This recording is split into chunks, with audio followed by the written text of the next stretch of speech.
In this video, I will show you how you can remove the background on a picture in Canva without Canva Pro. Now, first what you need to do is you need to go into canva.com. From in here, you're gonna search for a template. It can be whatever. I like to use YouTube thumbnails. Blank template. Now, once you're in here, you're gonna click on the left side. You should see apps. Click on it. Search for background eraser. Choose the first one here. Now once you're in here, you're gonna upload a file. So choose file.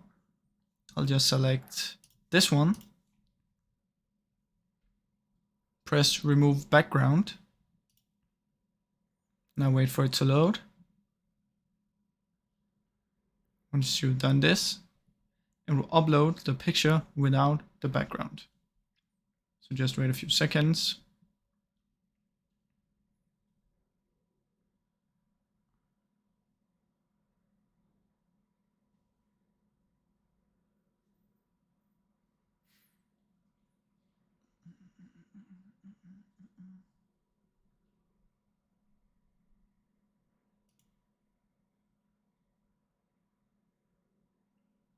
And now, as you can see, it has completely removed the background.